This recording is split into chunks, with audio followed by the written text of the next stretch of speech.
Ku izina ry'Imana Data na Mwana na Roho Mutagatifu, amina. Gira amahoro ya Kristo umuvandimwe. Nk'uko rero tumaze iminsi tuganira mu ijambo ry'Imana muri uru rugendo rugana mu ijuru turimo, aleluya, twarishimye, twaranezerewe, hari aho twavuye, hari naho tumaze kugera, amena. Kandi ni ukuri Imana yo mu ijuru nayo iratwishimiye, aleluya. Ntabwo twaba twishimye ngo Imana ibikambije agahanga, ntijya inakambye agahanga, iyo ikambye agahanga iba yaratumaze. Nuko rero muvandimwe, mbere yuko dukomeza kuganira kuri kwa kundi nari nabikwemereye ko nakubwiye ni Yezu aratabara. Ejo ntabwo twavuze uburyo Yezu atabara kubera yuko twaganiriye cyane cyane ku munsi wa Bikira Mariya, kandi nkaba nizera yuko uyu munsi wa Bikira Mariya wakugendekeye neza muvandimwe, nge wangendekeye neza, kandi ndashima buri wese wanyifurije joyezani. Nuko nanjye nabaye nk'akana kagiye mu bandi bana, nuko murandirimbira, haleluya. Mu ijuru barishimye kandi nanjye naranezerewe cyane. Nukuri hari Imana yakomeje kunkorera ibitangaza n'ibikomeye kandi ndanezerwa. Mubyeyi Bikira Mariya yarantetesheje, nukuri yampaye kado nyinshi cyane, ntabwo ndi buzivuga, ubu ndacyarya maze guhera mu minsi iri imbere nzakubwira. Ubwo azagenda nyemerera nzajya nkubwiraho duke duke. Niyo mpamvu rero nubwo nakubwiye ntitugiye gusubira muri audio zashize, ntabwo bivuga yuko mbese ugomba kumenyera ngo ingo buriya nizahise. Buriya Yezu Kristo azajya ashyiramo agakoryo maze twongere duseke, amina. Nuko rero niyo mpamvu nkubwira ni ntuzarangare cyangwa ngo uterere ngo uvuge ngo ingo ubwo zahise nta kibazo. Oya, tugiye kujya mu byiza, tuva mu byiza tujya mu bindi, aleluya. Nuko rero umunsi wabaye mwiza, ibitangaza byarakoretse, twarabibonye. Nukuri tujya tubwira abantu ngo murebe ibitangaza Bikira Mariya akorera isi, kandi arabikora tukabibona.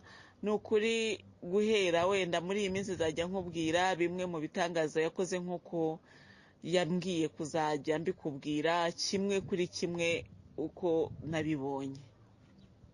Ngewe rero uyu munsi wambereye mwiza, umbera umunsi wo kurushaho kwibuka ibyiza yankoreye. Nuko ubwo rero muvandimwe wanjye nkunda, rero nari nakwemereye ndakubwira nti rero nubwo tuganira ku munsi wa Bikira Mariya, ariko uburyo Yezu atabara ntabwo turaburangiza. Ubutabazi bwa Yezu ntabwo twaburangije, kandi nakwemereye yuko tuzabanza tukaburangiza, hanyuma tukabona gutangira audio zahise zitwibutsa. Hari umuvandimwe ejo bundi wambwiye mu minsi ishize, nyine yarambwiye ati rega, ati ntabwo ziba zaranahise, ati kuko ngewe iyo maze kumva izo wohereje, ati ndongera ngasubiramo nkumva nizo twatambutseho, ati nkumva nazo ziracyaryoshye. Ati rwose hari ubwo mu minsi ishize ari ubwo nibeshye noherereza abantu audio zo kuwa kabiri washize, no kuvuga ngo nohereje kuwa kabiri, nohereje audio zo kuwa kabiri wahise. Abavandimwe rero bakambwira bati reka da, ntabwo wibeshya, ahubwo byari ngombwa ko zisubirwamo, ko nazisubiyemo ngewe numva ni nshyashya. Ni ukuvuga rero ngo ijambo ry'Imana rihora ari rishyashya, haleluya. Rihora ari rishyashya kandi rihora riryoshye. Nuko rero turacyaganira ku buryo Yezu Kristo ajya adutabara. Ubwo nakomeje rero kujya nakira ubuhamya bunyuranye bw'abavandimwe bambwira ukuntu Yezu yagiye abatabara, ariko kandi bakaba bababajwe nuko batabarwaga ariko ntibabone ko bari gutabarwa. Kubw'ibyo rero bakaba batarigeze bafata umwanya wo gushima, kubera ko batumvaga yuko bari gutabarwa. Ariko ndashima Yezu ko uyu munsi ari kugenda ahugura buri wese, agira ngo amwereke ngo nahari yakora kutashimye, shima. Ubwo rero muvandimwe, ushime ko warwaye, ushime ko wageze kure ukajya mu kigeragezo gikomeye, ariko Imana ikurinze ibindi wowe utabashaga kubona. Nyira aho ngaho ndagira ngo nkubwire amagambo Yezu yatubwiye turiho dusenga. Yaratubwiye ati rega abana banjye mbarinda ibikomeye, kandi buriya umwana umwereka ibyo abasha kubona, ariko ibyo atabasha kureba, ni ukuvuga ngo ibirenze ubwenge bwe urabimuhisha. Ni ukuvuga rero muvandimwe, hari ibintu Nyagasani adutwikiraho agashuka ntubibone, aguheka akagushyira mu mugongo, yarangiza agashyiraho agashuka, ntuhure n'ivumbi, ntuhure n'ibibi byose, ntubone n'ibibi biri gukorerwa hafi yawe, atari uko bidahari, ari uko adashaka kutabibona, ari uko ashaka kutabibona kubera ko byagutera ubwoba bikaba byaguhahamura. Hari abantu tujya twumva hafi yacu, wenda bakavuga ngo runaka ngo yabaye deprime cyangwa se yahahamutse, nuko wowe ukaba uri muzima ukaba wanamufasha yahamutse, ariko nyamara ikimuhamuye nawe gishobora kuguhahamura. Ubwo ikibazo aba yagize nawe uba ushobora kukigira, ariko wowe Imana iba yakurinze kubera ko uba utagize ikibazo nk'iki. Bijye bituma rero nabyo muri byose dushime, n'iki ijambo ry'Imana ritubwira, muri byose dushime, kuko ari ibibi ari n'ibyiza byose bifatanyiriza hamwe kutugirira umumaro. Aleluya. Dushime rero muri byose. Nubona uwo muvandimwe urwaye ushime, nujya mu bitaro. Niyo mpamvu Yezu yaratubwiye ati mujye mukunda no kuzenguruka mu bitaro musura abarwayi kugira ngo mwongere amashimwe yanyu. Muvandimwe, iyo wiherereye iwawe ukirebera ibyawe, ukareba ukuntu inzu yawe wenda irimo kugenda isatagurika, ukareba ukuntu isima yawe wenda iri komoka, ukareba ukuntu wenda indabyo wateye iwawe ziri kuma kubera kubura izuba imvura, urahagarara ukavuga uti Mana we ninjye warushye. Wareba ukuntu abanyeshuri bawe abana bawe wenda babuze minerivare, uti ni njyewe nyakugorwa. Ariko muvandimwe, iyo uhagurutse ugasohoka mu rugo rwawe ukagenda ukajya kureba abarwayi hafi yawe, ukareba abantu bamerewe nabi, ukareba abantu bakennye, ukareba bariya basabiriza babuze icyo bafata, ukareba abantu n'ibibazo binyuranye bafite, nibwo uvuga uti Mana we birakwiriye ko ngushimira koko. Ni ukuvuga rero ngo Sekibi dayimoni ni umugome cyane, ajya atubohera ku byacu akatubuza gushima. Ariko mu by'ukuri si uko amashimwe tutayafite, ahubwo aba yatweretse yuko ari twe ba nyakugorwa. Nyamara si twebwe. Aleluya. Ntabwo ari twe ba nyakugorwa bavandimwe. Niba wajya gutekereza muvandimwe uti ni njye nyakugorwa, n'ukuri ntabwo uri mu bagowe. Njyewe ahantuye nkikijwe n'amadispenseri, nkikijwe n'amahopitari, yewe menshi cyane, ariko nta nimwe rwose umwaka urangira ntagiyeyo. Ni igiki natanze? Ubwo ndi kuvuga njyewe kugira ngo nawe urebe ibyawe. Amarimbi ari kuzura, ariko umwaka ukarinda urangira nta wawe ushyinguwe. Ese muvandi, wibwira ngo ni igiki watanze koko?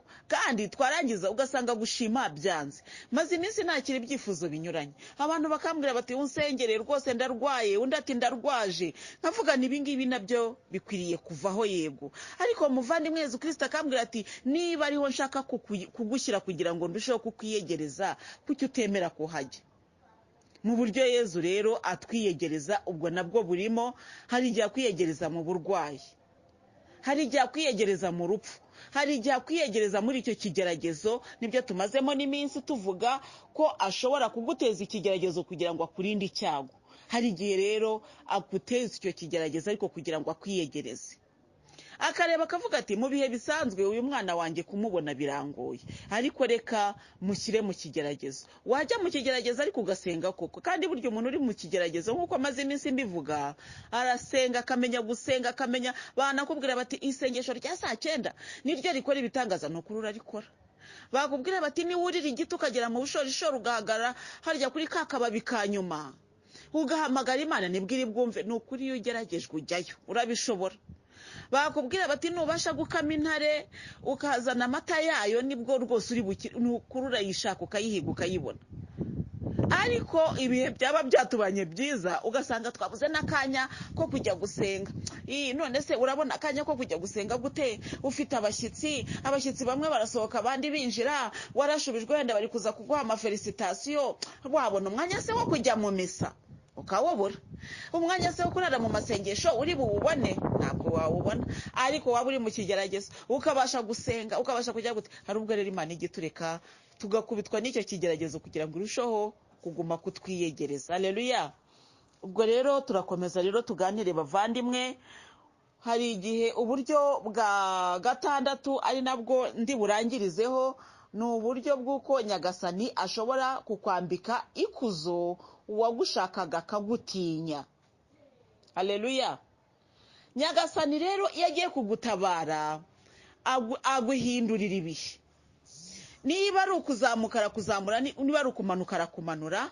Hari igihe rero akuzamura cyangwa akakumanura. Ibi ngibi rero kukwambika ikuzo harimo no kugusiga noneho igisuzuguriro, nabyo ajya bikora. hari igihe kwambika ikuzo cyangwa akagusiga igisuzuguriro. Yarabitubwira ubwo twasengeraga umuvandimwe wari ufite ikigeragezo. Yezu aramubwira ati mwana wanjye, abanzi bawe baje baciye hejuru ngucisha hasi ndakumanura, baje baciye hasi ndakuzamura. Imana rero ijya ibikora, ijya imenya kudukwepesha abatwanga, ijya imenya kutunyuza mu bikomeye kugira ngo idukize. Haleluya.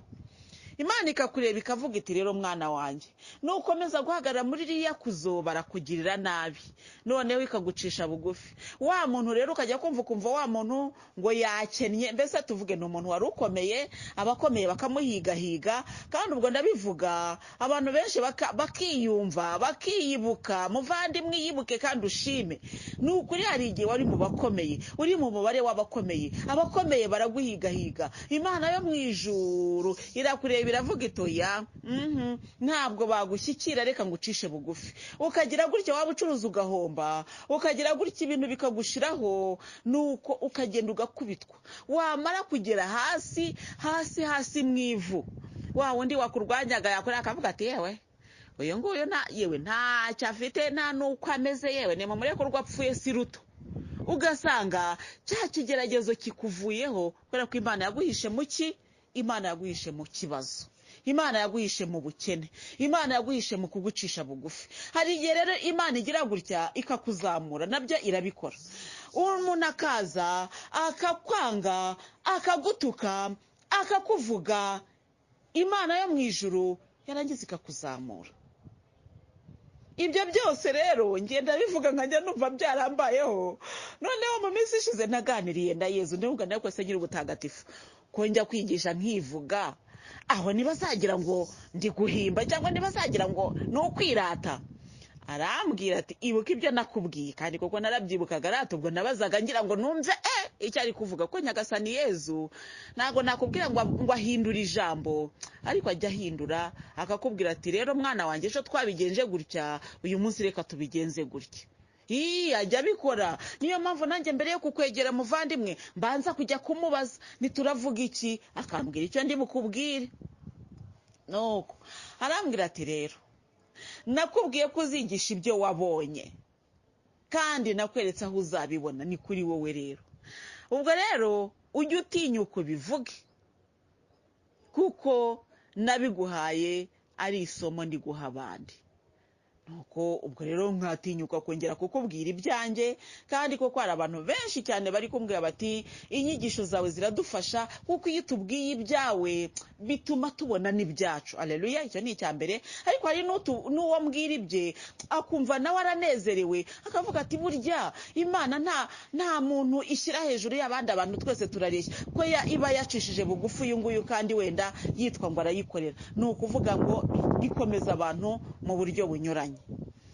Mu buryo rero bwo gucishwa bugufi Imana yarabinkoreye, Imana yarabikoze. Ari igihe cyabaye koko ncishwa bugufi pepepepe, ndakibona icyo gihe narakubwiye ukuntu nigeze kubaho, nabwo nasabirije byo kujya gutega akaboko, ariko reka nkubwire uburyo nasabirije. None se tekereza kubaho udafite source de revenu nimwe, donc nta hantu kuri cyo kurya, kandi udafite naho uhinga, kandi ugomba kubaho. Noneho rimwe na rimwe rero iyo wacishijwe bugufi warigeze no kuzamuka, hari akantu umuntu waciye bugufi ahorana, kumva ko utashaka gusuzugurwa na ba bandi mwari mu kigero kimwe. Iyo ukavuga uti se nibambona baravuga ngo iki, ukumva nyine ako kantu kaguteye akantu kagashyushyu ko kumva ko ugomba gukora ibishoboka byose. Kandi reka nkubwize ukuri, burya iyo wakubiswe, niko muri iyi minsi babyita ngo umuntu yarakubiswe, burya iyo wakubiswe niyo wakwigira mwiza gute, ntago bibura kugaragara yuko imbyiro z'ubukene zikikuriho. Ziraza.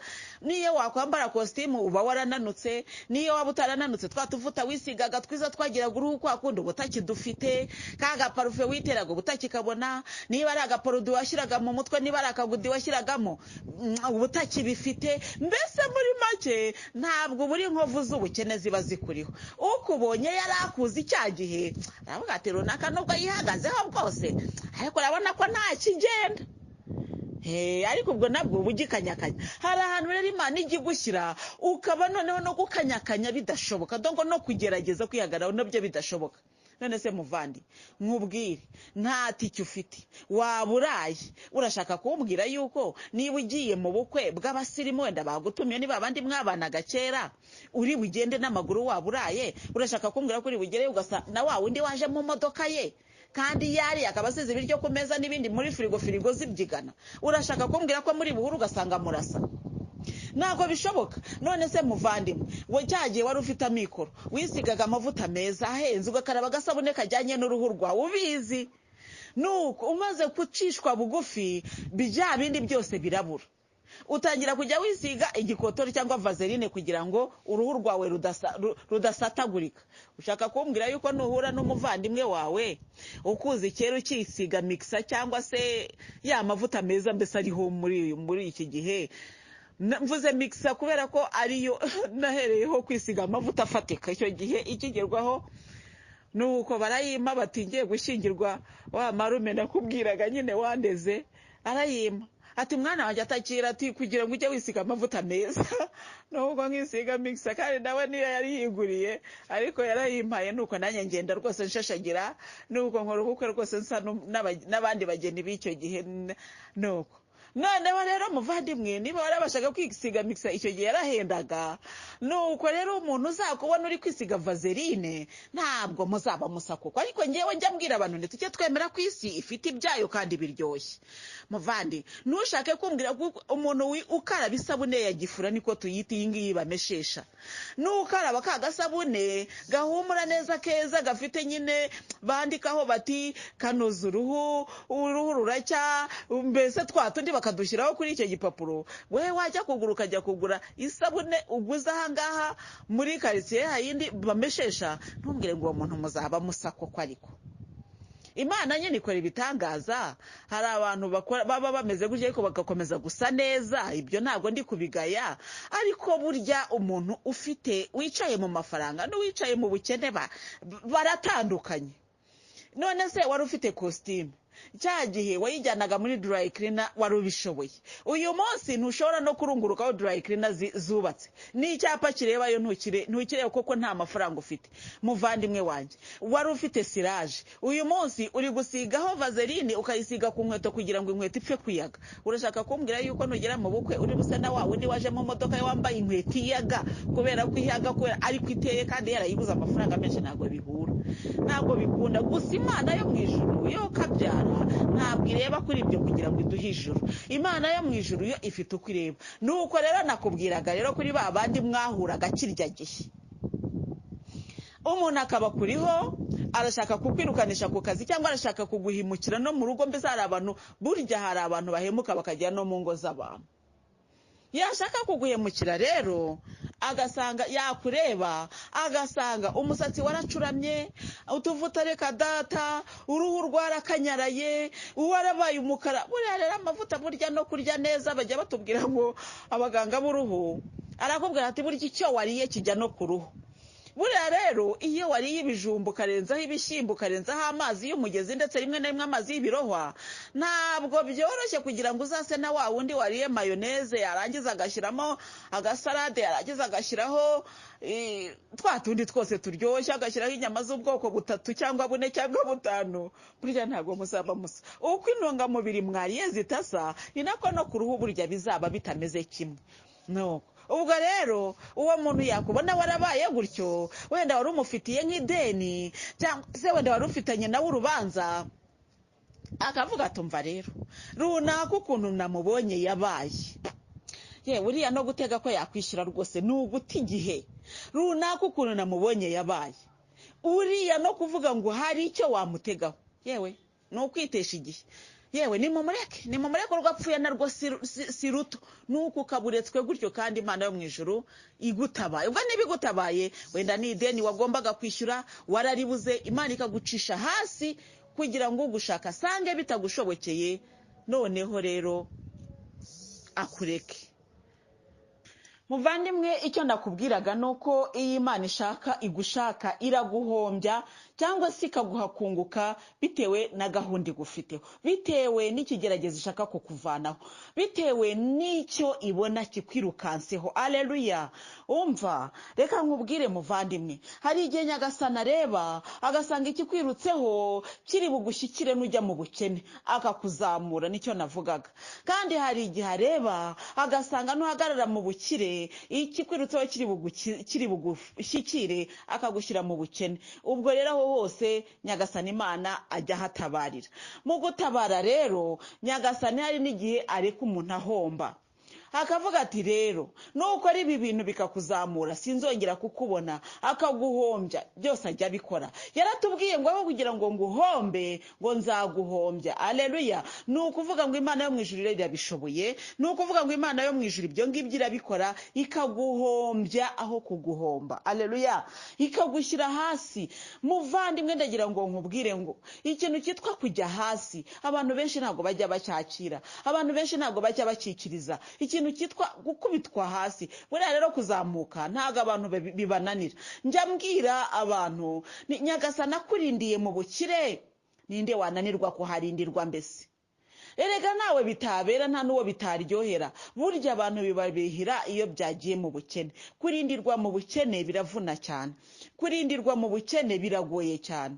Rero ubu ngubu ndareba ngasanga niba wari waramenyereye kwambara inkweto, kongera kugenda n'ibirenge, niba waramenyereye kubaho bakugaburira ibiryo biteretse ku meza ukananira, wenda ukagorwa no kujya kubirya kubera kuri ku marejime, noneho kugira ngo uzajye gukorerezwa cyangwa guhinga kugira ngo baguhe ibiryo, ntabwo byorohera benshi.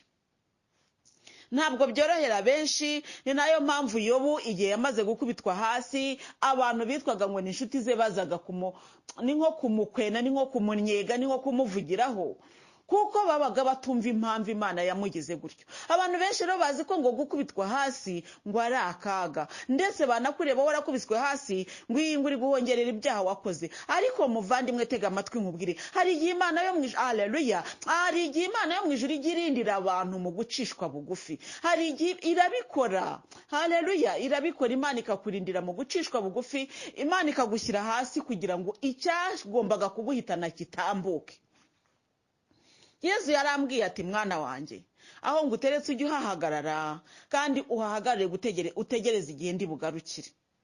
Nukuri bijya bigora cyane guhagarara utegereje yuko uri buhabwe. Haleluya. Bijya bimbaho cyane, bikambaho ngategereza. Haleluya. Bijya bimbaho. Ndabwira Yezu Kristo ko ntazigera mvuga wenda ibibazo umuntu agenda ahura nabyo mu buzima bw'ubukene cyangwa bw'ibibazo, kugira ngo muvandimwe wanjye nkunda utazatekereza ko ari cyo ndi kugusaba cyangwa nkeneye cyawe. Ariko reka nkubwire, njyewe nkubwire ukuntu Imana yandindiye muri ibyo bibazo by'ubukene. Reka nongere nacyo nyikubwire muvandimwe, kuko nubwo, reka nkubwire, nubwo njyewe mba ndi kukubwira, yego ndi kugukangura, ariko Yezu Kristo nakubwiye ko yanyemereye kukubwira ibyanjye kugira ngo urebe ibyawe. Haleluya. Ntabwo byoroha, ni narwo rubanza maze iminsi ndi kumwe na Yezu, ndi kumubwira, kandi yajya kundeba agasanga rimwe na rimwe nakambije agahanga. Ndazira iki? Ndazira yuko bitoroshye kugira ngo wicare utegereje guhabwa kandi warihaye.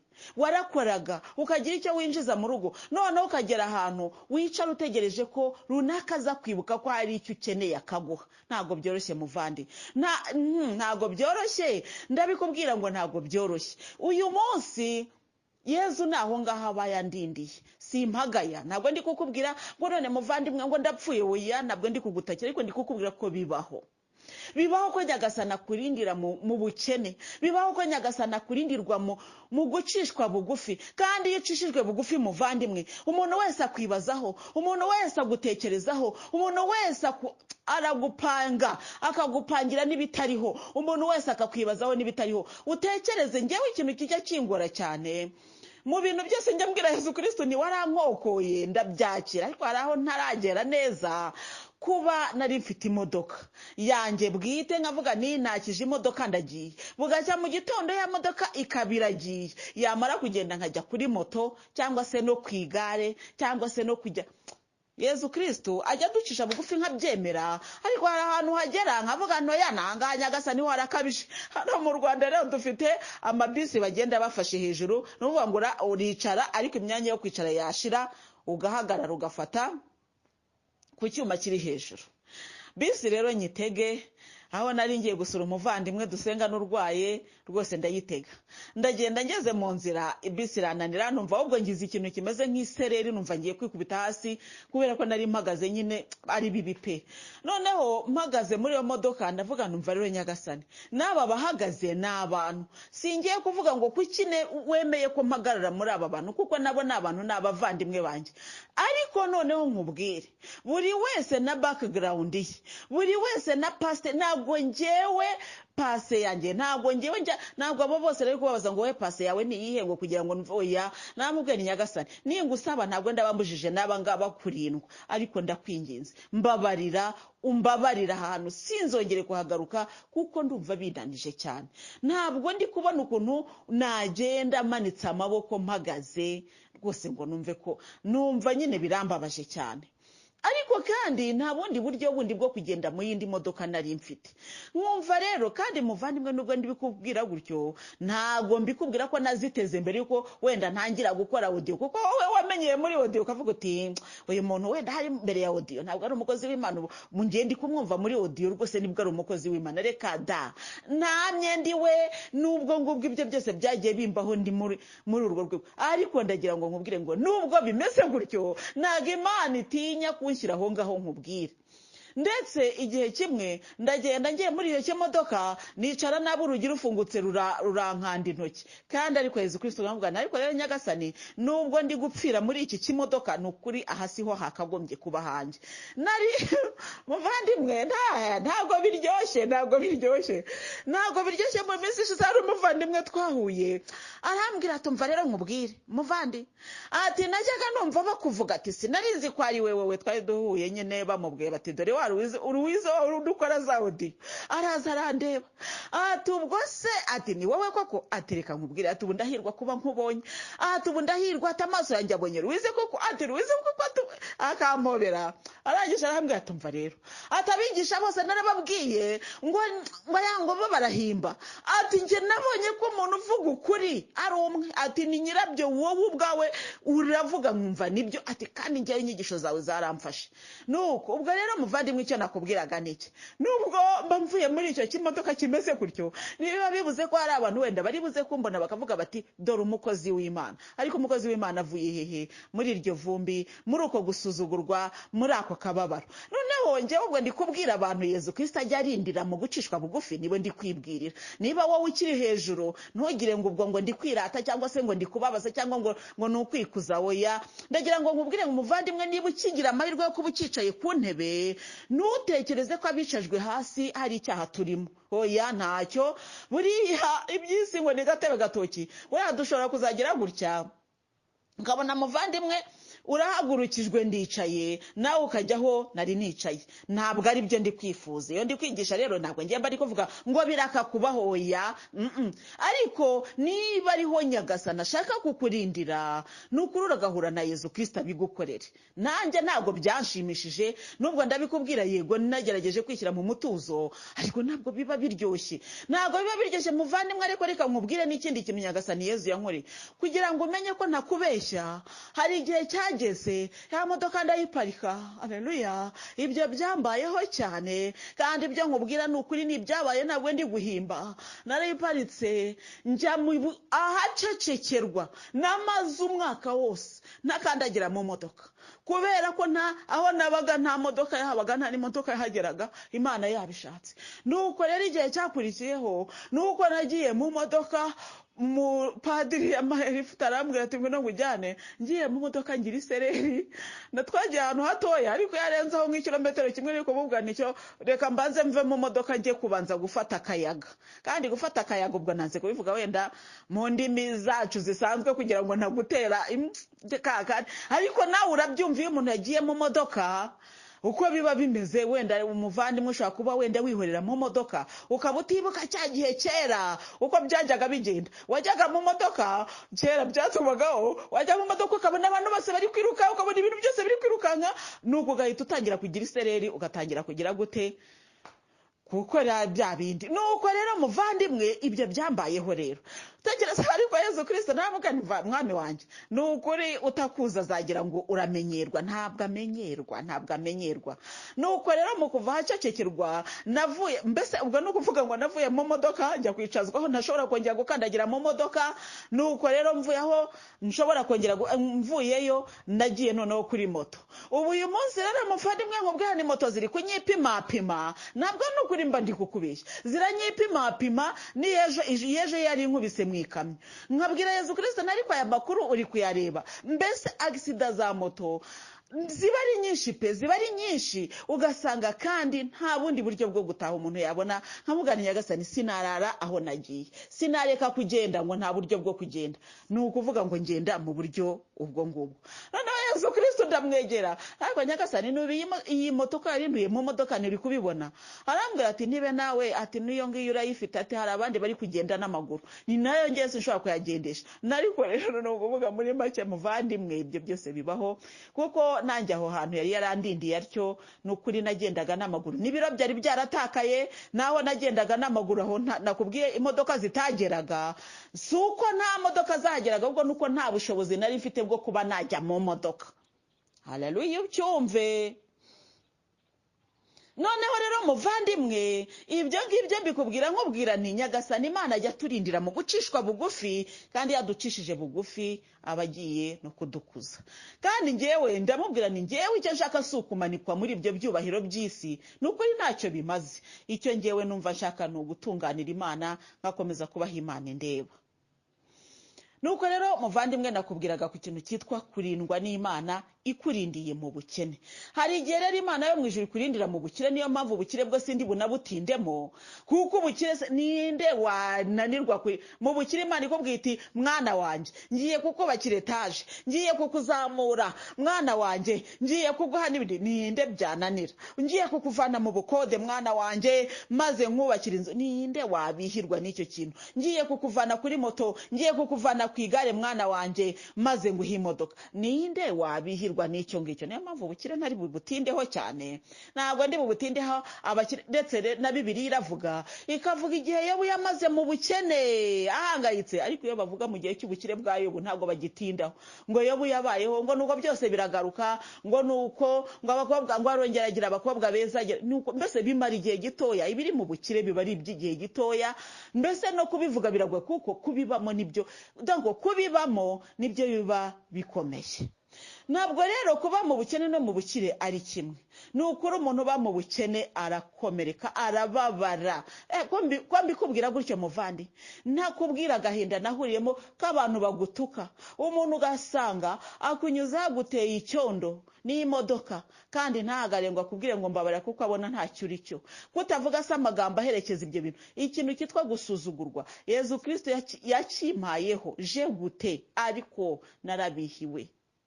narabihiwe muvandimwe. Ndagira ngo nkubwire ngo ni igikombe n'inkongoro umuntu adashobora gukwepa, ariko ni inkongoro irarura. N'uyu munsi ndacyari kunywa utwasigayemo. Ndavuga ni Nyagasani ku kigaragara yagiye amvana hahandi, ndi kunywa utwasigayemo turapfa tukiri muri ya nkongoro nasomeyeho. N'ubu uyu munsi ndacyaturigatiriza. Ntabwo Nyagasani yari yambwira ngo haguruka aho ngaho. Ndacyaturigatiriza rero gute? Ndacyaturigatiriza muri bwa buryo bw'uko ngomba nanone gukomeza gusoma kuri iyi nkongoro y'igisuzuguriro, ngomba gukomeza gusoma kuri iyi nkongoro y'ubukene, ngomba gusuzugurirwa kuri iyi nkongoro yo kugenerwa, kuko ntacyo mfite nigenera. Biravuna rero. Hari abavandimwe twavuganye mu minsi ishize, ndababwira ariko ko kandi nabwiye Yezu ni nzakavuga, kandi koko reka nkakubwira muvandimwe. Ubwo Yezu Kristo rangicara hanga akambura ati mwana wanjye wihangayika, turi kumwe, kandi ibyo nzajya nguha nzajya mbikugoborera. Naba nica rero gutya nkabona nk'umuntu arambwiye ati se, ati ko nashakaga byibuze kukugurira agakarita, ati ntakakohereza gute? Nkamubwira uburyo yakanyoherereza. Noneho rero uwo muntu nicyo navugaga. Yezu Kristo arambwira ati maze uyu muntu umumenye ko ari inshuti idasanzwe. Niye ubwo rero imbere y'izina ry'umuntu wankoreye igikorwa nk'icyo, muri telefone yanjye hariho akamenyetso ngewe ubwanjye nzi na Yezu azi, kuko niwe wakambwiye. Ako kamenyetso ndagira ngo nkubwire ngo ni akamenyetso kavuga ngo nanjye aho tuzagera unkeneye nanjye nzakumenya. Kubera yuko nanjye wamenyeye aho nari naniriwe, waraje usanga naniwe umpa akabando ndicumba, waraje usanga mfite inyota umpa amazi ndanywa, waraje usanga nambaye ubusa muvandimwe uranyambika. Nta muntu nigeze nsaba, kandi Yezu Kristo ntago ajya asabiriza. Muzabaze, Yezu Kristo ntago ajya avuga ngo wamfashije. Yeza gucaho ukabona arananiwe, ukaba wowe wamuze utese nkumarira icyo, akabona kukubwira icyo ashaka kumukorera. Ariko ntabwo Yezu Kristo azaza kugutesha umutwe ngo uvuge ngo yamukene ngo yanesheje umutwe we. Ntabwo ari Yezu bumwohereje. Nanjye rero Yezu Kristo yambwira ati iturize mwana wanjye, iturize. Ndatuje cyane. Muri kwa gutuza Yezu Kristo niwe wenyine umenya gwarapanga gute. Ibyo rero ndi kubikubwira atari kugira ngo nkuratireho komeze gutyo, ahubwo ndi kugira ngo nkubwire muvandimwe ngo nujya muri iryo shuri ryo gucishwa bugufi, akaba ariho Yezu ashaka kugutabarira, ntuzigere utera amahane, kuko hari isaha uzahaguma, hari n'isaha uzahavira. Haleluya, haleluya. Ntabwo byoroshye kwicara utegereje ko baguha. Rimwe na rimwe n'abaguha bagucira mu maso, rimwe na rimwe n'uguha agenda kuvuga, rimwe na rimwe n'uguha agera hakakwinuba ngo ariko uyu nguyu we. Ntabwo byoroshye. Ariko Yezu Kristo nashaka kukurindira aho muvandimwe uzemera uhicare. Haleluya. Yezu Kristo yarambwiye ngo kumvira biruta ibitambo. Haleluya. Nta kindi gitambo nyagasana ashaka kuri wowe uretse icyo kumwumvira. Nakubwira ngo caho uzacaho. Kandi nanjye yarambwiye ati nanjye kujya gutsinda natsinze kubera kumvira data. Ntabwo ari uko nari ngiye horoshye, ariko nagombaga kumwumvira. Muvandimwe wanjye nkunda, kumvira biruta ibitambo. Ntabwo rero ngewe nakubwira ngo narumviye, ahubwo ngewe yarangwatiriye mazandusha amaboko. Nuko byangendekeye, yarangwatiriye andusha amaboko, nuko abinjira amaboko. Kandi ubwo ndavuga ibyanjye, nubwo nkubwira gutyo ntabwo ndi imbabare yayindi navuga ngo ndababaye. Yego mbese ngereranyije naho narindi naho ndi, numva wenda nakabaye nitwa mbese ngo ndababaye.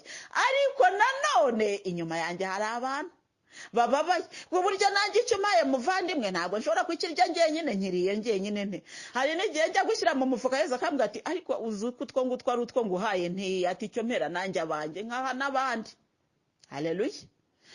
Nukuri Yezu Kristo akambwira ati maze ntukagire uwo winuba nti, kuko nanjye ntawe unyinuba. Yarambwiye ngo ngiye kuguhindurira inshuti, ngo nzaguha inshuti z'umugisha za zindi z'umuvumo nzigukuyeho. Ibyo ngibyo rakabikora. Muvandimwe rero reka nkubwire, iyo nyagasana ari bugutabara aciye aho hantu, nukuri araza kandi ukamubona. Ngewe icyo nkwisabira wowe, baho Yezu ashaka kuba kandi utegereza kubwire ku isaha yo guhaguruka aho hantu uzahahaguruka.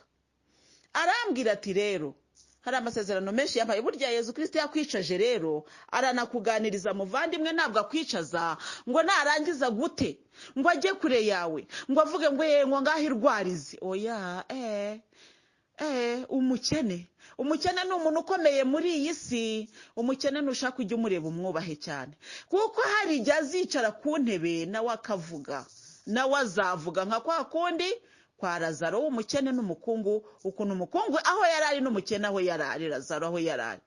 Natwe rero hari isaha izagera Yezu Kristo namubwira ariko nk'ibi bintu bubikorera iki mwami wanjye?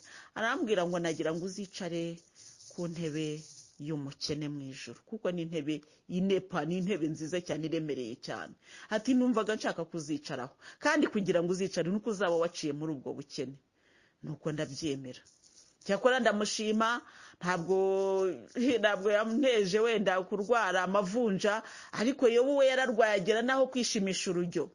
Yezu Kristo rero mu minsi ishize twaraganiriye, ubwo uko nari narakubiswe ntyo mubwe nariko nk'ibi ngibi uri kunkwera n'ibiki. Arambwira ati hari umugabo witwa Yobu muri kumwe kandi muri kugenda muganira. Noneho ndamuganiye uyu mugabo, ntari ku uyu mugabo yageze aho yishimisha urujyo. Ni Nyagasani Yezu, ndakwinginze ntuzanteze kwishimisha urujyo.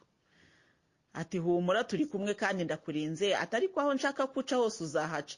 Gusa nyine icyo nabonye muvandimwe nuko ibyo ducamo byose byarorohejwe. Ninkubwira rero ko hari ahantu nageze nkarwara ibintu ntazi byari byo, koko nkajya nishimisha ikintu kimeze nk'urujyo, ntabwo uri bubyumve. Narwaye ibintu biraza bisesa umubiri wose, hasigara mu maso honyine. Yezu Kristo ni mwiza. ni mwiza mva ni mwiza hasigaye igice cy'amaguru n'igice cy'amaboko n'igice cyo mu maso ariko handi hose narwaye ibintu biyobera abantu nanjye biranyobera nkishima nkajya mbwira abantu munshima bakanshima ariko ibyo bintu byaje gushira bishira rero nyweye imiti y'ikinyarwanda hari abantu bita abagorozi nagiye mu bagorozi barambwira ngo ni imyanda ibiri mu mubiri igihe nabereye kuko nibwo imyanda yaza mu mubiri ngo none ngo ikagera ngo igasohoka imeze nk'ibituri nuko muvandi icyo nkubwira cyo nuko nabwezu ni iyi ndwara yitwa ngo icyarambwira ngo ni wa mugabo witwa Yobu nuko vuga ngo nagiye hafi ningavuga ngo mu birometero nk'icumi byaho Yobu yarari kuko ngiye mpavuga ngo ni birometero byinshi nuko nibwo ibyo bintu byaje ku mubiri ariko kamemo narambaraga mbese muri make nabonye nayo mafaranga yo kujya kubyivuza Yobu we yari yicaye mu mukungugu yicaye mu atabasha no gukaraba umugore yaramutereranye ariko ngiye ubwo umugabo wanjye niwe wansigaga amavuta akavuga ati reka ngusiga amavuta muri make rero icyo nakubwiraga muvandimwe wanjye nkunda Yezu Kristo ajya yemera ko duca mu nzira abatubanjirije bacamo ariko tukazicamo zoroheje. Haleluya, nicyo ngewe nakubwiraga. Naho ntujye muri byinshi ngo utekereze byinshi cyane, ahubwo wowe ngewe ndabivuze ibyanjye kugira ngo nawe urebe se wowe byakugendekeye bite.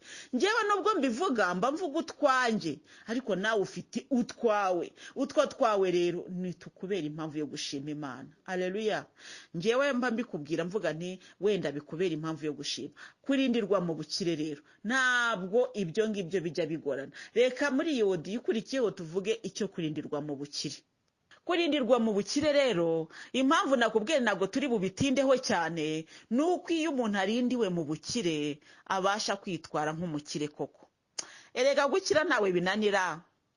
Erega muvandimwe niba wari ufite umusatsi w'injwiri kuba wajya muri salo bakawugusokoreza, kera rwose nyiri umukire niko navuga. Ngewe ndeka nkwemerere ko nabaye umukire none nkongera nkaba umukene, ariko none reka nkubwire nyiri umukene nubwo ubu ntari umukene yego, ariko ngewe iyo ngereranyije ibyo bihe ndavuga nti reka noneho mbigereranye gutyo. Uzi ko umukire ugenda ukajya ahantu ukegama bakakuhagira mu mutwe, barangiza bakagusiga, barangiza bakagukorera massage, barangiza bakakugorora rwose ugahaguruka wumva ibintu byose bitunganye nta effort na ntoya wakoze. Ariko ye gukira bituma umuntu yegama rwose ukanaga ijosi, nuko hakaboneka baza gukurura amaguru bakakumasa, hakaboneka rwose abakubwira bati una mu mugongo nkukoreho. Ibifaranga rikora ryose ngo ibifaranga ngo ni musema kweri. Nukuri pe uri umukire rero, imodoka ugera ukavuga wakwatsa wakumva yanze kwa kukatsi ndi kwera ko nayo ibihari, ukavuga uti iyi ngiyi basigare bayitekerezaho, nanjye ubwo ngubwo reka ngende muri iyi ngiyi yinkerereze. Iyo uri umukire birakunda muvandi. Iyo uri umukire rero hari igihe rwose nabo bavandimwe baza bashaka kukugambanira bagasanga ntaho bashobora kumenera. Kubera iki? Imana yaguhaye abasekirite barakurinze, ahantu hose urarinzwe, bakaburaho binjirira. Imana igituzamura. Haleluya. Imana igituzamura kugira ngo iturinde abanzi bacu. Bijya bibaho cyane, bijya bibaho cyane. Umwanzi akaza aturutse hasi, ari umuntu uje kukuroga agasanga reka data ntabwo ukibasha kurogwa kubera ko wagiye mu rwego rwo hejuru, no kugushyikira atari bunabone naho yakorogera n'ubwo burozi, ajya kukugeraho aciye mu byuma. Haleluya. Amina. Imana ijya ibirindiramo abayo ye. Imana ijya ibirindiramo abayo. Abisi rero cyangwa se abantu abanyeshyari bakubona wazamutse nguriya se ngo ntiyazamutse ngo yarangiza ngo akabeshya ngo akorera Imana, ngo ntabwo Imana igendana n'abantu bakireka. Nkubwire muvandi, niba Imana ikurindiye mu bukene akira ubukene bwawe, niba Imana ikurindiye mu bukire akira ubukire bwawe, ariko ntugacire imanza abandi. Wibuke yuko Salomoni yari umukire afite abagore afite byose byose, ariko kandi yari umuntu w'Imana. Ngewe buriya Salomoni mureberaho, Dawudi nawe yari umuntu w'Imana. Ariko rero haleluya, nubwo Dawudi yari umuntu w'Imana bwose ntabwo byamubuzaga kuba umukire. Salomoni ntibyamubujije kuba umukire, ariko kandi yari uw'Imana. Niyo mpamvu nkubwira rero muvandimwe, ntiwica imanza abandi ngo uvuge ngo bari abakire ngo ntabwo bazajya mu ijuru. Iririre iririre muvandi iririre. Wenda Imana yashatse kumurindira mu bukire, abamuhigaga bari abakene, Imana iramuzamura. Kandi koko bakene ngewe rwose mbona ko bagira umutima mubi, ariko kandi abenshi, wenda si bose, ntabwo mvuga ngo abakene bose oya, ariko abenshi baba bagize uwo mutima mubi, ariko Imana itabishima. Rero niyo mpamvu ngiye nkubwira muvandimwe, reka tugerageze tugire umutima mwiza kugira ngo Imana yo mu ijuru udutabariremo. Imana ikomeze turengere pe. Ngewe njya mvuga nti niba Imana ishatse kukurinda ikagutabara ujye ubyakira. Nuko rero muvandi, turebye inzira Yezu atabariramo. Iya mbere nk'uko twabiganiriyeho, reka duse n'abazinyuramo, ntabwo ndi buzisobanure. Iya mbere twaganiriyeho ni igihe Yezu ashobora kukugoborera umuntu ushobora kubikora mu mwanya wawe, akaba ari marayika mutabazi, niko twamwise.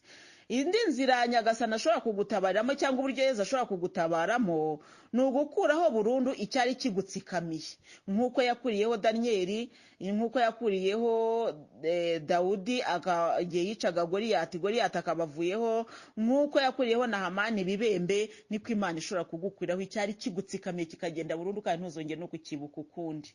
Aho ngaho nkihari, reka nanjye nguhe ubuhamya bw'umuvandimwe wansikamiye mu minsi ishize. Mbwira Yezu Kristo nteko wambabari ukankiza uyu muvandimwe, kandi nabonaga koko atsikamiye, yari atsikamiye umwana akomeza kuntakambira, ari umwana nyine wansabaga kumufasha mu buryo bwo gusenga. Uwo muntu aradutsikamira, kandi akadutsikamira mbona afite ubushobozi bwo kuba yatsikamira uwo mwana. Ndasenga Imana yo mu ijuru, ndayibwira nti ariko Mana, ntabwo bishoboka ko wadukiza uyu muntu.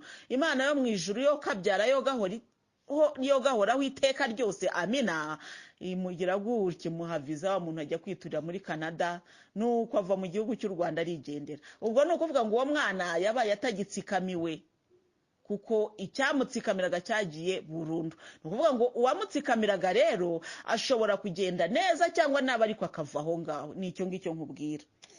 Hanyuma rero Imana, ubwo inzira ya gatatu, Imana ishobora kureka ugahitanwa n'icyo kibazo cyangwa n'icyo kigeragezo, nk'uko Nyagasani yanaretse na Yezu ariko ahitanwa n'urupfu kandi arimo gukiza. Nabwo ni uburyo bwo gutabara be. Haleluya. Imana rero ishobora kwemera igaceceka, ntikwereke ko hari ikiri gukora, ugasenga amasengesho igihe kikaba kirekire, ariko nyuma y'igihe ikazoroshya umusonga, ariko umusonga ntuveho. Ni ukuvuga ngo ugahorana icyo kintu kimeze nk'icyasha hafi yawe, gihora kigukirigita kigusubiza hasi ariko kitavuyeho. Imana rero ishobora guteza ikigeragezo kugira ngo ikurinde icyago. Ibyo nabyo ni ubundi buryo bwo kugutabara. Imana ikaza ikavuga iti wowe icara hariya mu kigeragezo, ariko kandi cyaguhigaga kikavaho. Utakizi birumvikana, hari igihe uba utakizi, ariko Imana ikurinda ibikomeye. Nayo mpamvu Yezu ahora atubwira ati mushime, ariko cyane cyane mushime kubw'ibyo mutazi, kuko nibyo byari bikomeye. Ibyo muzi nibyo mwashoboraga gushyikiriza ubwenge bwanyu, ariko ibyo mutazi nibyo byari biremereye. Muvandimwe, hari ibyo Imana yagukuriyeho, ibigukuriraho utabizi, n'uyu munsi ukaba utabizi. Mu gihe rero uri gushima, ujye uvuga uti Mana, ndagushima kubw'ibyo nabashije kubona wandinze, n'ibyo ntabonye kuko birahari. Haleluya. Niba hari abantu bicaye uyu munsi bari gucura imigambi yo kukugira nabi, ntabwo ubizi. Icyo uzi cyo nuko wowe uriho. Bwacya mu gitondo wajya kubona ukabona bya bindi byose nta cyabaye, uti ndiho ni ngiye uriho, ahubwo ari Imana yakomeje kukurinda. Nyagasani rero, inzira yindi, Nyagasani ajya yemera kukwambika ikuzo uwagushakaga akagutinya, cyangwa se akakwambika ubukene uwagushakaga ntagushyikire, kubera ko ababona nawe akavuga ati urupfu upfuye nawe ntiworohewe. Ibyo rero byose Nyagasani ajya abikora. Hari abantu benshi agenda arindira mu buryo bumwe bw'ubukire cyangwa se bumwe bw'ubukene, ariko akabarinda. Ibyo rero ndabikubwira ngira ngo nkubwire nti nawe isuzume muvandimwe, urebe ahantu Yezu Kristo mwagiye munyurana, urebe ko nawe yagutabariye muri imwe muri izi nzira maze kuvuga. Noneho wowe ukaba uyu munsi ugikanuye amaso, ukirakaye, ukijujuta ngo ntabwo yigeze gutabara, kandi yaragutabarishije imwe muri izi nzira, cyangwa se yarazigutabarishije zose. Iriya rero yo kugira ngo akureke uhitanwe n'ikigeragezo, abantu benshi bakunda kwibaza ngo none se akuretse ngo ubwo koko ngo ubwo abakurinze koko. hari n'uwambaje ngo none se ngo iyo akuretse ngo kajya mu kigeragezo kugira ngo akurinde icyago urababara. Urababara kuko none se wavunika ntubabare. Hari igihe uvunika akaguru cyangwa akaboko ukagenda ukaryama mu bitaro. Hari igihe urwara indwara ikomeye nk'uko nakubwiye Imana yandindiye mu burwayi, narababaraga. Urababara ndetse ukababara kurusha abandi kugira ngo utavaho uninyagambura ukaba wakomanganya umuti w'Imana. Rero niyo mpamvu nkubwira ni iby'Imana ikora birahambaye kandi ntabwo dushobora byose kubishyikira muvandimwe. Ngewe icyo nkwemereye tugiye kujya dukora no gushima muri byose. Ibi rero maze kubikubwira muvandimwe, urumva bidahura na rya jambo ry'Imana rikubwira ngo muri byose mushime. Haleluya. Muri byose ujye ushima kuko ntabwo uzi impamvu Imana yabiteje ko byaba bimeze kuriya kugira ngo igutabare. Ntabwo uzi impamvu, ariko aho uyimenyeye shima. Shima ni ukuri Imana yaragutabaye kandi yarakurengeye. Haleluya. Ndasaba rero umugisha kuri buri wese uri muri izi audio. Ndasaba umugisha kuri buri wese wifuza yuko twazabonana, kubera ko hari abantu benshi bifuza ko tubonana ariko ntabwo nabishobora. Ndakubwira nti nanjye ubwo muri uko gushakisha no kwanga kuhora umuntu asabiriza, kwanga gutungwa kandi ufite amaboko n'ubushake bwo gukora, nanjye hari igihe ngira gutya nkaba naguruka nkajya gushaka icyo gukora. Hari igihe mbese muri make ya mihibikano y'isi ntabwo igibura, kandi Yezu Kristo ntago yatubuza guhahibikana ariko mu buryo butari ubwo kumwibagirwa. Haleluya. Nanjye rero mba numva ko ngomba gukorera urugo rwanjye kugira ngo nanjye ngire icyo ngeza ku bavandimwe no ku bana banjye. Ibyo bigatuma rero ya mihibikano rimwe na rimwe mba ntaboneka, ubundi hakabaho gahunda z'ubuzima busanzwe zituma kubonana bitoroha. Ariko naho byaba bitoroshye ntago bivuga yuko turi babiri. Kuri Yezu turi umwe, ariko mu isi hari igihe dutandukana bitewe naho umwe aherereye naho undi aherereye. Reka rero ngewe nkwisabira ikintu kimwe, reka tube mu kiganza cya Yezu Kristo, aho niho tuzatabarirwa. Reka twese tube umwe muri Yezu, ko aratubwira ati dawe bose babumwe nk'uko njye nawe turi umwe. Ni ukuri igihe yari mu isi yari kumwe na se, ariko ntabwo yari yicaye ku ntebe y'ubwami. Ni ukuvuga ngo ari kumwe na se ku buryo bwa roho, ariko ku buryo navuga ngo bw'umubiri nubwo badafite umubiri, ariko dushyize mu buryo bw'umubiri wavuga uti data ari mu ijuru, Yezu ari mu isi, ariko bose bari umwe. Icyo nshaka gusobanura nuko kugira ngo abantu babumwe atari uko bagomba kuba bicaye mu ntebe imwe, atari uko bagomba kuba mu rugo rumwe, atari uko bagomba kuba mu gihugu kimwe cyangwa se ku migabane imwe. Bishobora kuba turi mu migabane inyuranye, turi mu hantu batandukanye, ariko turi umwe muri Yezu. Aho niho rero nsaba ko tukomeza kuba umwe, kuko no kuba kumwe mu gihugu cyangwa se mu rugo ntago bivuga ko abantu baba ari umwe, kuko ijambo ry'Imana riravuga ngo muri babiri bazaba bari gusya umwe azagenda undi asigara, muri babiri bazaba baryamye umwe azagenda undi asigara. Bivuga iki rero? Abo bantu baba bari hamwe ku buryo bw'umubiri bagaragara nk'aho bari hamwe, ariko mu by'ukuri imitima yabo itandukanye. Ngewe rero si abo ngabo nshaka ko tubabo, ko tuba hamwe ku buryo bw'umubiri ariko roho zacu zitandukanye. Ifirimbi yakubita nkaba wa mukobwa w'umupfu, wowe ukaba umunyamutima, cyangwa se ukaba umunyamutima nkaba umupfu. Si aho ngaho nshaka, ahubwo we nshaka ko tuba aleluya ni muri Yezu Kristo, hahandi azavuga ati nsohokanye igitabo, ngaho amazina yabera ngaya, ahamagare uba uri ku mugabane wa hehe witabe, nahamagara ndi mu gihugu cy'u Rwanda nitabe, nahamagara undi ari muri Kongo yitabe, nahamagara undi ari muri Zimbabwe yitabe, nahamagara uri muri Mozambique yitabe. Mbese tujye tubona twese turi kwinjirira hamwe, kuko buriya Yezu Kristo namara gukuraho izi mbibi twashyizeho zitwa imipaka, tuzajya kubona tubone twese duhagaze imbere ye, twese ngo tuzaturuka mu ndimi zose mu mahanga yose tuze duhagarara imbere ye. Ibyo ngibyo twarabisomye mu gitabo cy'ibyahishuwe. Ubu rero inyigisho y'uyu munsi y'uburyo Nyagasani adutabara ngiye kuyihagarikira ahangaha. Ntabwo nongereye nisegure nkubwire ni ntago mbumazeyo, ariko navuze ubw'ingenzi, kuko inzira z'Imana mu gutabara ngo zirenga 1000. Ngewe rero mvuze apene mvuze 6 gusa, cyangwa wenda tuvuge ko mvuze 10 da. Urumva 10 ku 1000 ni nkeya cyane. Inzira z'Imana rero ni nyinshi cyane, inzira zo gutabara kw'Imana ni nyinshi cyane. Nge mvuze nkeya kugira ngo zitubere urumuri rwo kubona n'izindi wenda ntavuze. Hari izo wowe uzi Nyagasani yagutabariyemo, hari arizo uzi umuvandimwe wawe yatabariwemo, mbese hari inzira nyinshi cyane. None rero muvandimwe, mbaye mpagarariye ahangaha mu buryo bwo gusobanura izo nzira, gusa icyo nzi cyo nuko nubwo hari inzira nyinshi z'Imana, ariko navuga ngo hari inzira nyinshi ariko ari nini kurusha izindi, hari niko navuga.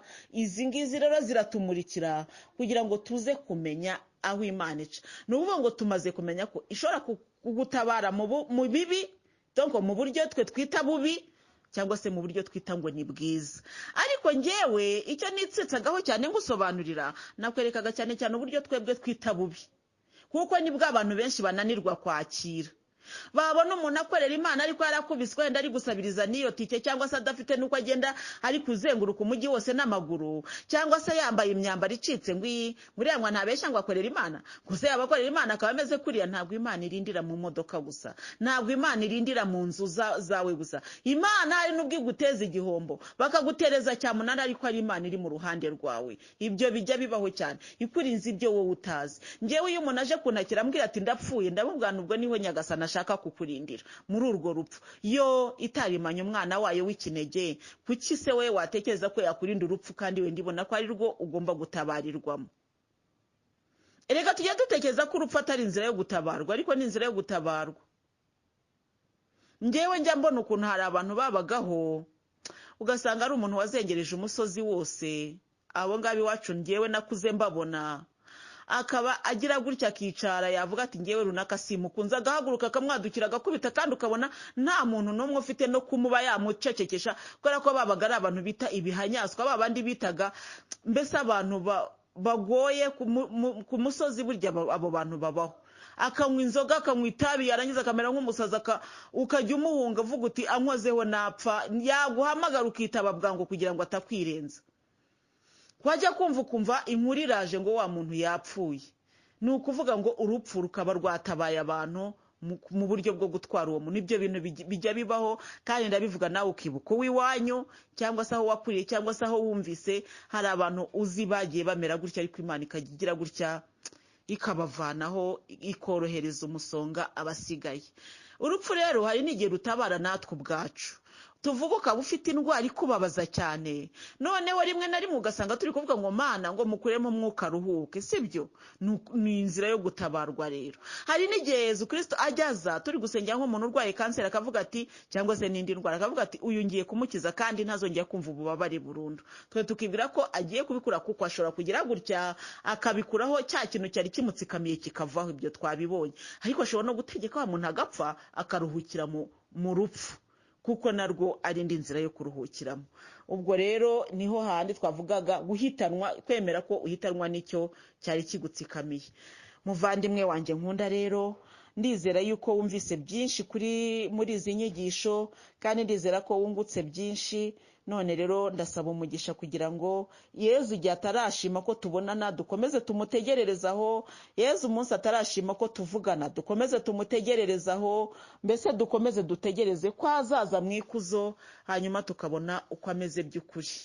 Imana yo mu ijuru rero nitugirire neza twese, iduhe kwakira aho iturindiye, iduhe kwakira uko turinzwe, iduhe kwakira uko tubayeho, kuko hano mu isi nge naje gusanga nta mahoro arimo. Amahoro ari muri Yezu honyine. Abari mu mahanga bararira, abari mu bihugu bikennye turarira, abari mu bikize bararira. Nta hantu navuga ngo nta marira hari, ahubwo ahantu hose hari imiborogo. Rero Yezu yarambwiye ngo agiye kuza, kandi yabimbwiye ejo mu gitondo, ati ngiye kuza kandi ndakora ku buryo nzaza abantu bose bankeneye. Abantu rero bose, ibiremwa byose ubu biranihira, bitegereje kugirwa, mbese kugirwa uko bikwiriye kuba. None rero mu biremwa binihira nawe urimo muvandimwe. Biraniha, birababaye. Kunihuza icyo ari cyo ni kwa kunirwa. Ntabwo umuntu nihaguryo no kurira batakibasha kurira, ntabwo aba agifite amarira, kuko amarira burya aba ari kugaragaza ko ubabaye. Kuniha rero ni ukuvuga ngo biba byarenze kukurira. Ibiremwa byose rero biraniha, ubu biraniha. Izi ndabyo ureba iruhande rwawe ziraniha, amatungo ari hafi yawe nayo araniha, abantu baraniha, amashyamba araniha. Ni ibintu byose biri kuniha, bitegereje kugirwa uko bikwiriye kuba. natwe rero nimureke tunihire muri Yezu, aho niho honyine tuzatabarirwa, aho honyine niho tuzasubirizwamo ibyiringiro, aho honyine niho hazatuma dusubizwamo umunezero. Ariko bitabujije ko muvandimwe, niba hari icyo ufite cyajya kigira akamaro mugenzi wawe ujye ugikora, kuko Imana njyewe ejo Yezu yarambwiye ngo mu kanwa k'abanjye niho natuje ijambo riruhura isi. Rero ndagira ngo nkubwire ngo iyi si iraniha, ibiremwa biraniha, ariko mu kanwa kawe niho hari gutabarwa no kuruhuka kw'ibyo biremwa. Vuga rero kandi uvuge ijambo riruhura, bumbura umunwa kandi uwubumburire kuvuga icyiza, kugira ngo ube koko umugabuzi w'amahoro. Aho twasengeye ejo Yezu yatubwiye ati ni mwebwe mpaye imbuto yo kujya kugabura amahoro. Niba rero uri umubibyi w'amahoro, emera urambura akaboko, kuko kumukubiba umubibyi agomba kuba afashe akebo karimo imbuto, kandi akemera no gukora muvoma yo gukora mu cyibo no kubiba. Nawe rero emera ko hari icyo ushobora gukora kugira ngo Imana ikomeze ihabwe ikuzo n'icyubahiro mu isi, kandi ibyo byose biriya byose bitsikamiye isi bizakurwaho natwe nitwemera gukorera Imana y'ukuri. Mu ijuru nibatugirire neza, batwambike imbaraga. Nongeye kuguteguza ko ejo tuzatangira ku nyigisho z'umubyeyi Bikira Mariya, hari n'izindi tuzagenda tureba, ariko bitabuje ko tuzajya dushyiramo ka kantu ko kwa Yezu keza cyane. Niyo mpamvu nkubwiye ni ntubure. Imana iguhe umugisha, ku izina ry'Imana Data na Mwana na Roho Mutagatifu. Amina.